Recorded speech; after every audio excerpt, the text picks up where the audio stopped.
So yeah, I just missed the first bit of this race, but yeah, slipped up the inside. This is the thing about this tune. Um, I um, I just intended for it to be really good on the brakes, and I feel like I sort of achieved that.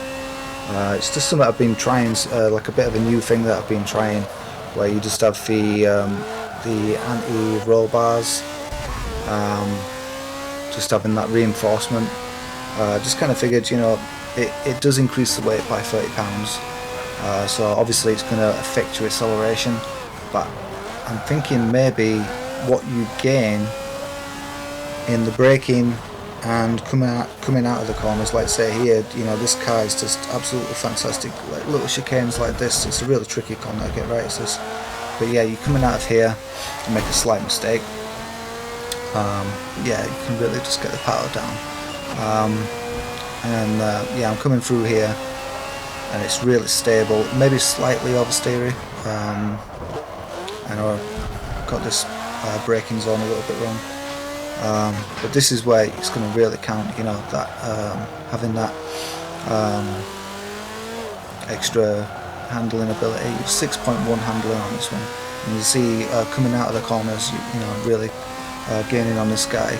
And then in the braking zone, it even sort of took me by surprise a little bit. I think he did brake quite early, but yeah, you can see how much I've closed up on this guy in the BMW. And again, it's almost taking me by surprise, because I'm not used to a car that you can brake so much later. And it's so useful having to be able to brake later than people, and then just trail brake in, cover off that cutback, and then power out. And yeah, for the acceleration that you lose, I feel like it could be a worthwhile trade-off. So yeah, it's definitely worth something. I'm not saying full roll cage. This is a really tricky corner to get right, but yeah, I'm not saying go for full roll cage, but yeah, just that reinforcement just stiffens up the car, and it only adds £30 extra. I'm not sure if the roll cage is worth doing it. The roll cage does usually tend to add a hell of a lot of weight,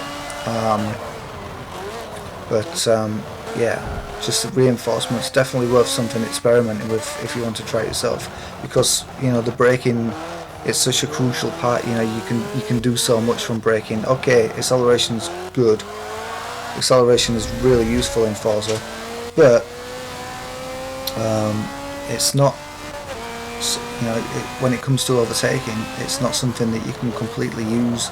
I mean, yeah, coming out of corners, it's good. You can close up on people, but if you don't have that braking ability, then you can't finish it.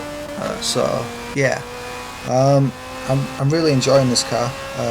Like I was saying, I'm not using the Forza wing, so just aesthetically it looks really good. And I was just watching today this thing. It's definitely worth checking out. Like I was saying, the rally battles between the Lancia 037. I'm not going to spoil the ending, but yeah, it's an incredible story. What they achieved, what Lancia achieved, and how they did it, and the intelligence behind it. Yeah, it's a brilliant story. So it's something that Jeremy Clarkson's done for Amazon Prime in the Netherlands, I think. So yeah, it's definitely worth watching that. But anyway, finished the race up in second place, and that's the results there. Quite a bit off pace, but in some of the other races, I think I got the fastest lap in this car. But I guess it's more of a straight line. It didn't quite have the straight line top end speed that I needed for this track. But some other tracks, I was getting the fastest lap. I don't know actually if this is classed as an OP car. It's kind of funny, but I don't think it is. I've got a Mercury Cougar that seems to be faster.